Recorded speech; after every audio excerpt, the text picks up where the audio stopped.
तो जय हिंद। आज हम लोग देखने वाले हैं जो आप लोग मोबाइल फोन नेविगेशन जीपीएस देखने के लिए, मैप देखने के लिए और जो टीवी में आप लोग जो समाचार दूरदर्शन देख पाते हो ये सैटेलाइट के माध्यम से देख पाते हो। लेकिन सैटेलाइट के देखने से पहले हमको ये जानना पड़ेगा कि जो पृथ्वी में सैटेलाइट अलग अलग जगह क्यों ऑर्बिट करते हैं, पृथ्वी के अलग अलग जगह क्यों घूमते रहते हैं ये लोग।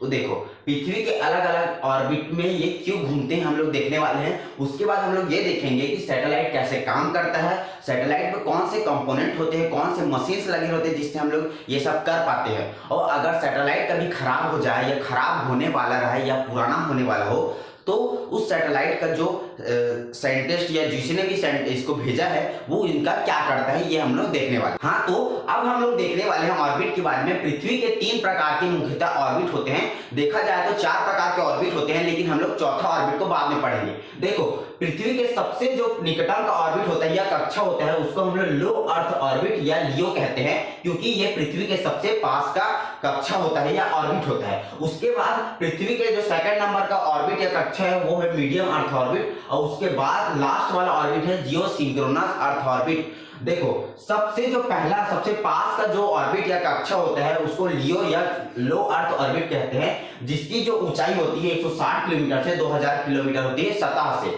160 किलोमीटर से 2000 किलोमीटर के बीच। देखो अब हम लोग जो लियो होता है जो पृथ्वी के सबसे पास होता है उसमें हम लोग ऐसे सैटेलाइट को बोलते हैं। देखो हम लोग सैटेलाइट को हिंदी में उपग्रह कहते हैं। जैसे हमारा चांद एक उपग्रह है, जैसे हमारा पृथ्वी का उपग्रह क्या चांदी तो है क्या, उसी चांद हमारे पृथ्वी का चक्कर लगाते हैं, उसी तरह ये भी तो हमारे पृथ्वी का चक्कर लगाता है। इसीलिए सैटेलाइट को उपग्रह कहा जाता है, जिसकी ऊंचाई 160 से 2000 किलोमीटर के बीच में है। अब इसमें हम लोग ऐसे सैटेलाइट को भेजते हैं। देखो सैटेलाइट का जो काम होता है, कुछ एप्लीकेशन कुछ कारण से सैटेलाइट को एक उपग्रह पे भेजा जाता है, सही है कि नहीं। तो देखो सैटेलाइट का कुछ ना कुछ एप्लीकेशन होता है जिसके कारण से हम लोग अलग अलग ऑर्बिट हम लोग उसको रखते हैं, अलग अलग ऑर्बिट में रखा जाता है उसको। तो देखो हम लोग सैटेलाइट लियो में हम लोग लो अर्थ ऑर्बिट में मौसम की जानकारी के लिए ऐसा सैटेलाइट भेजते हैं। जैसे आप लोग देखे हो आज पानी गिरने वाला है या आज ठंड है या गर्मी है, ये सब हम लोग को पता चल जाता है मोबाइल के माध्यम से, टीवी के माध्यम से। ये हमारा पता लगाने में कौन काम करता है, ये करता है सैटेलाइट मौसम के लिए। हम लोग इंटरनेशनल कॉल कर सकते हैं, बड़े बड़े जगह पे कॉल किया जा सकता है, इसके माध्यम से सैटेलाइट कॉल किया जा सकते हैं। देखो सैटेलाइट ना बहुत सारे हमारे पृथ्वी में होने वाली गतिविधियों का फोटो कैप्चर कर करके हमारे डाटा सेंटर में भेजता रहते हैं। इसीलिए हम लोग एक सैटेलाइट उपग्रह भेजते हैं जिसे जियोग्राफी एरिया सर्वेइंग के लिए भेजा जाता है। लेकिन ना जो ये जो सैटेलाइट होते हैं लियो में भेजा जाता है, जिसको लो अर्थ ऑर्बिट सैटेलाइट कह सकते हैं हम लोग, तो उसमें जो सैटेलाइट होता है वो कम एरिया को कवर कर पाता है, जो थोड़ा थोड़ा एरिया को कवर करता है, जिसके कारण से हम लोग इसमें ज्यादातर सैटेलाइट को इसी में रखते हैं, क्योंकि कम एरिया को कवर कर रहे हैं। तो कम एरिया कवर करने का क्या मतलब भाई, सबको हम लोग को कवर करना है ना, इसलिए हम लोग बहुत सारे सैटेलाइट को हम लोग इस जगह पे रखते हैं। अब देखो हर सैटेलाइट घूमता है, तो पृथ्वी के एक चक्कर लगाने में सैटेलाइट को 1.5 घंटा लग जाता है। तो सोच सकते हो आप लोग, अगर एक सैटेलाइट 1.5 घंटा घुमा रहा है तो बहुत टाइम लग जाएगा एक एरिया को कवर करने में। इसलिए बहुत सारे सैटेलाइट को एक साथ मीडियम लो अर्थ ऑर्बिट में रखा जाता है। मीडियम अर्थ ऑर्बिट जिसको हिंदी में हम लोग मध्य भू कक्षा कहते हैं।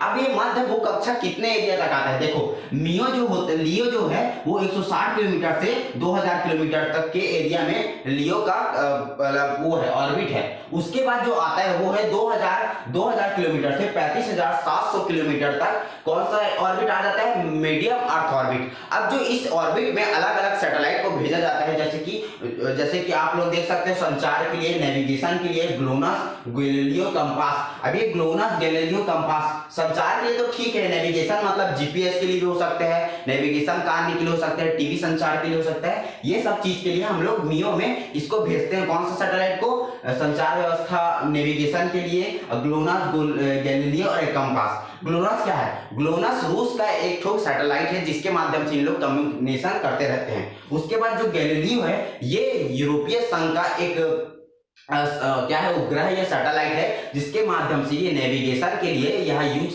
करते रहते हैं। और ये कंपास ये यूएस का है, यूएस संयुक्त राज्य अमेरिका है जिससे वह जीपीएस का उपयोग करते हैं। इन लोग जितने भी भेजे हुए हैं सैटेलाइट, ये मिला के पूरा 24 सैटेलाइट मियो में घूमते रहते हैं। अब आप लोग जानते हो कि जो मियो होते हैं उसकी जो कक्षा की स्पीड होती है वो ज्यादा होती है, इसलिए एक सैटेलाइट को घूमने में 12 घंटा के अंदर वो एक चक्कर पृथ्वी का लगा लेते हैं। मतलब एक चक्कर 12 घंटा के अंदर लगा लेता है, तो मतलब 2 चक्कर में, एक दिन में 2 चक्कर लगाते हैं वो कौन सा सैटेलाइट, है ना। तो संचार व्यवस्था, नेविगेशन, ये सब चीज के लिए मियो सबसे बेस्ट इसी कहलाता है। अब देखो लियो और मियो के बीच एक बेल्ट है जिसे वेल एलन बेल्ट कहते हैं। ये वेल एलन बेल्ट क्या होता है सर?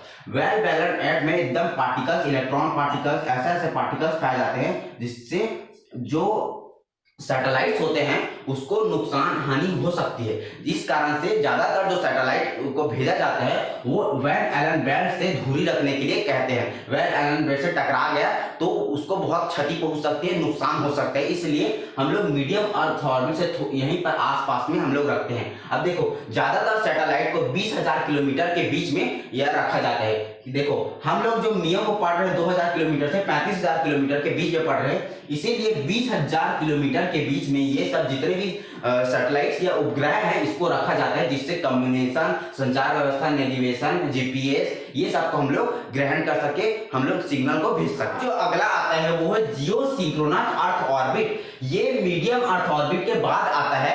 अब हम लोग देखो जियो सिंक्रोनस अर्थ ऑर्बिट 35,786 किलोमीटर के बीच में होता है। इसमें ना देखो जियो स्टेशनरी का मतलब होता है इसमें हम लोग ऐसे सैटेलाइट का यूज करते हैं जिससे हम लोग टीवी देख पाते हैं, संचार प्रसार के लिए यूज आते हैं, जिसको टीवी ब्रॉडकास्टिंग के लिए यूज किए जाते हैं। अब जो सैटेलाइट होते हैं हम लोग टीवी के लिए इसी को क्यों यूज करते हैं? हम लोग को ये सवाल आता है कि जियो स्टेशनरी में हम लोग टीवी ब्रॉडकास्टिंग के लिए इसी सैटेलाइट को यहाँ पर क्यों रखते हैं? इसका मेन कारण ये है कि हम लोग इस ऑर्बिट में अगर हम किसी सैटेलाइट को रखते हैं तो वो पृथ्वी के संग चलते हैं। मतलब एक सैटेलाइट को एक चक्कर लगाने में 24 घंटा या 23 घंटा 56 मिनट 4 सेकंड लगते हैं, लेकिन पूरा घुमा फिरा के हम लोग 24 घंटे ही बोल सकते हैं। ठीक है, 24 घंटे लगते हैं। इसीलिए हम लोग जियो सिंक्रोनस अर्थ ऑर्बिट में हम लोग टीवी ब्रॉडकास्टिंग के लिए हम लोग एक सैटेलाइट या उपग्रह भेज देते हैं जिससे वह पृथ्वी के संग चलता है। अब देखो अगर हम लोग इसी तरह लाइन से का सैटेलाइट पूरा लगाते जाए तो क्या होगा कि लाइन बाय लाइन वो घूमते रहेगा और हमारे टीवी में कभी बफरिंग नहीं होगा। जो गोल गोल घूमता रहता है ना, हम लोग वीडियो देखते हैं नेट खत्म हो जाता है तो वैसे ना टीवी में बफरिंग नहीं होता। क्यों? क्योंकि ये जियो स्टेशनरी में लाइन बाय लाइन रहता है, जिससे हमको कम्युनिकेशन या संचार व्यवस्था में सबसे अच्छा टेक्नोलॉजी ये मिला हुआ है। इसीलिए हम लोग इसको जियो स्टेशनरी कहते हैं। आपको ये पता नहीं होगा कि देखो जियो स्टेशनरी में या फिर जीपीएस के लिए जो सैटेलाइट यूज में लाए जाते हैं या उपग्रह यूज में लाए जाते हैं, उसमें वो सैटेलाइट पृथ्वी का 1/3 हिस्सा को कवर कर सकता है। मतलब 3 सैटेलाइट पूरा पृथ्वी को कवर कर सकता है, इसीलिए इतना पावरफुल रहता है जीपीएस। लेकिन हम लोग ज्यादा ही हम लोग जीपीएस के लिए यूज करते हैं, जिससे हमको ज्यादा अच्छा से हम लोग गूगल मैप देख पाते हैं। आप लोगों के मन में सवाल आता होगा कि जो हम लोग जब सैटेलाइट रॉकेट के माध्यम से सैटेलाइट को ऊपर में डिस्ट्रॉय करते हैं तो ये सैटेलाइट उन्हीं कक्षा में घूमता कैसे रहता है? ये दूसरा जगह भागता क्यों नहीं है? जैसे कि हम लोग एक ही जगह पे घूम रहा है और कहीं वहीं पर मतलब सटा रहता है, उसी जगह पे घूमता रहता है। ये ऐसा होता क्यों है? ये होता है दो तरह से फोर्स लगने पर। अब ये क्या है दो तरह से फोर्स? क्या बोले सर? अगर कोई आदमी मुझे इधर से खींचे और इधर से भी एक आदमी मेरे को खींचे और दोनों एक ही तरह से पावर लगाए तो मैं एक ही जगह पे खड़ा रहूंगा, मैं कभी आगे नहीं बढ़ पाऊंगा। इधर से भी बराबर से खींचे, इस तरफ से भी बराबर से खींचे तो मैं यहीं पर खड़ा रहूंगा ना। और क्या पता इधर ज्यादा ताकतवर रहा है, इधर कम ताकतवर रहा है, तो इधर में ज्यादा खींचा जाऊंगा। तो इसी तरह से यहाँ भी काम होता है। देखो इधर जो सैटेलाइट जब जैसे ही रॉकेट इस सैटेलाइट को इस कोई भी ऑर्बिट में भेजता है, चाहे लो में रहा है या मीडियम में रहा है या फिर जियो सिंक्रोनस में रहा है, लेकिन जब रॉकेट यहाँ इसको डिस्ट्रॉय करता है, आधा बीच में जाकर छोड़ देता है, उसके बाद ये इसका काम रहता है ऑर्बिट में जाकर सेट हो जाते हैं। उसके बाद इसमें दो प्रकार के बल कार्य करते हैं, जिसे गुरुत्वाकर्षण बल और अभिकेंद्रीय बल कहते हैं। अब ये गुरुत्वाकर्षण क्या बल होता है? देखो, गुरुत्वाकर्षण बल का मतलब होता है कोई दो वस्तु एक दूसरे को अपनी ओर आकर्षित करती है, उसे गुरुत्वाकर्षण बल कहते हैं।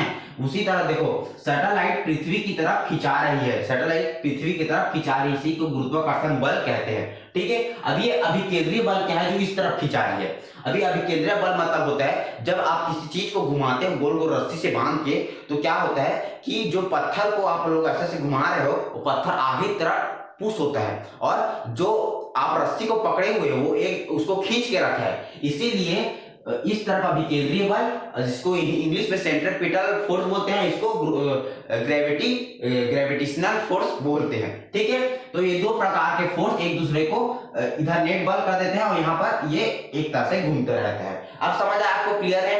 तो देखो, अब हम लोग पता कैसे लगाते हैं कि ये ऑर्बिट में इतना ही पर आके ये रुक के घूमते रहेगा? तो हम लोग के पास एक ठो फॉर्मूला होता है, ये गुरुत्वाकर्षण का फॉर्मूला है, ये अभिकेंद्रीय बल का फॉर्मूला होता है, जो बैलेंस होता है, जिससे हम लोग जब फॉर्मूला से निकालते हैं कि इतना किलोमीटर में हम लोग को सैटेलाइट को भेजना है, तो उसी एप्लीकेशन के माध्यम से वह वहीं पर घूमता रहता है। अब कई बार क्या होता है कि आप लोग जानते हो कि पृथ्वी के पास चांद है, सूरज है, तो एक दूसरे ये गुरुत्वाकर्षण हमेशा चालू रहता है, आप लोग जानते हो, खींचते रहता है। तो कभी कभी ये जो ये है, ये सैटेलाइट है, ये उपग्रह है, ये अपने ऑर्बिट से थोड़ा पीछे खसक जाता है गुरुत्वाकर्षण के कारण से, कभी कभी अभिकेंद्रीय कारण से पीछे आगे खसक ही जाता है ना?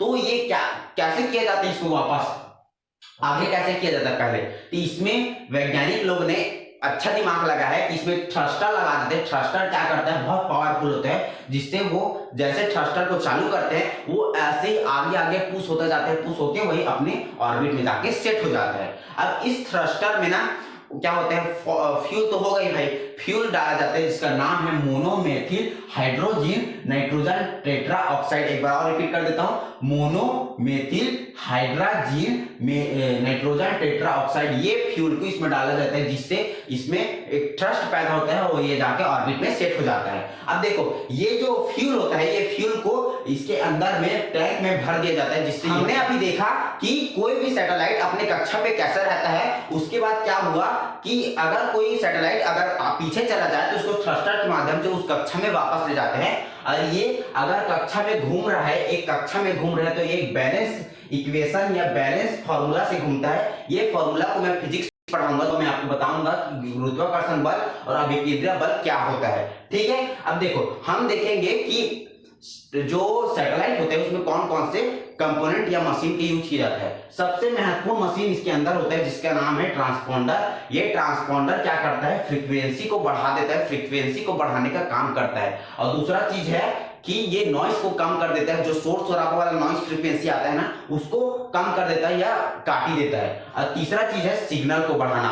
अगर कोई डाटा सेंटर से कोई सिग्नल भेज रहा है, जो इसको चला रहा है वो सिग्नल भेज रहा है, तो सिग्नल को वापस बढ़ाते हुए भेजेगा। तो ये ट्रांसपोंडर का बहुत बड़ा यूज आता है इसमें। एक सैटेलाइट में कम से कम 20 ट्रांसपोंडर से ज्यादा अधिक भी हो सकते हैं, कम हो सकते हैं। ये इसके एप्लीकेशन पे डिपेंड करता है कि ये क्या चीज के लिए बनाए गए हैं, उसके हिसाब से इसमें ट्रांसपोंडर लगाए जाते हैं। ट्रांसपोंडर 20 से अधिक भी हो सकते हैं या ज्यादा भी हो सकता है। इसके बाद जो आता है, इसके पास जो रहता है, उसके पास रहता है सोलर पैनल। ये सोलर पैनल के माध्यम से देखो, ट्रांसपोंडर को चलाने के लिए जो ट्रांसपोंडर होते हैं, इसके अंदर में 20 से अधिक ट्रांसपोंडर होते हैं, उसको चलाने के लिए हमको इलेक्ट्रिक करंट की जरूरत पड़ती है। लेकिन इलेक्ट्रिक करंट हमको कहां से मिलता है? हमको इलेक्ट्रिक करंट मिलता है सोलर पैनल से।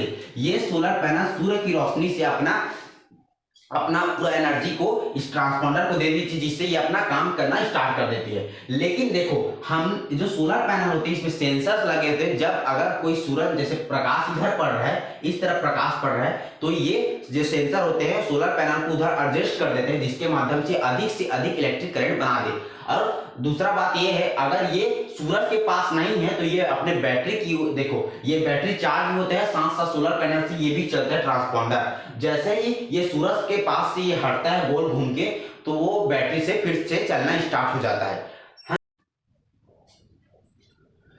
देखिए, जीपीएस सिस्टम के लिए हमको ऐसे मशीन की जरूरत होती है। ज्यादातर जो सैटेलाइट होते हैं जीपीएस सिस्टम के लिए एटॉमिक क्लॉक होता है, उसमें एक मशीन होता है जो एटॉमिक क्लॉक को करता है और दूसरा रहता है एल बैंड एंटीना। देखो नॉर्मल जो कम्युनिकेशन एंटीना होते हैं वो गोल प्रकार के होते हैं, ये इसको रिफ्लेक्टर एंटीना कहते हैं, ये नॉर्मल चीज में होते हैं। लेकिन अगर जीपीएस सिस्टम के लिए देखा जाए तो एल बैंड एंटीना का यूज किया जाता है। स्लाइड में देखे होंगे कई बार कि जो उसमें ना सोने की परत जग रहती है, झिल्ली टाइप का कुछ जगह रहता है, परत रहता है, जो फॉइल होता है, ये इसको लगाया क्यों जाता है। देखो आप अगर देखे होंगे कि सोने की परत वो नहीं रहती, वो बहुत सारे लेयर होती है, जैसे कि आपको किताब होता है, बहुत सारे पन्ने के लेयर होते हैं जिससे वो मोटा होता है।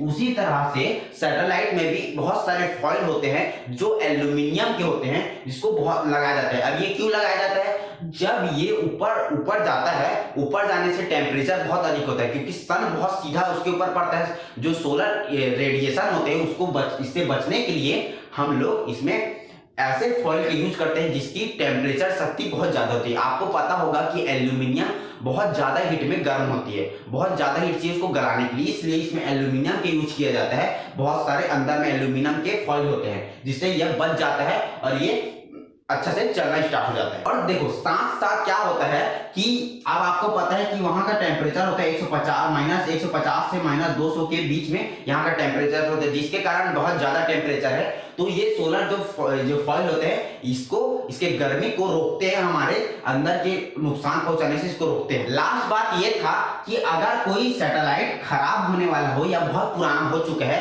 तो वहां के जो डाटा सेंटर वाले लोग इसको क्या करते हैं, देखो सीधा सी बात है, इसको इस ऑर्बिट से भगा दिया जाता है, चला निकल करके। तो देखो इसको कैसे निकाला जाता है, आप लोग को पता होगा कि स्पेस का रेजिस्टेंस बहुत कम होता है, इसमें ज्यादा किसी भी चीज को अगर आप ढकेल दो तो वो आराम से वो बहुत आगे निकल जाती है, क्योंकि वहां का रेजिस्टेंस बहुत कम है। लेकिन हमारे पृथ्वी का रेजिस्टेंस बहुत ज्यादा होता है, क्यों, क्योंकि यहाँ पर हवा है लेकिन वहां हवा नहीं है।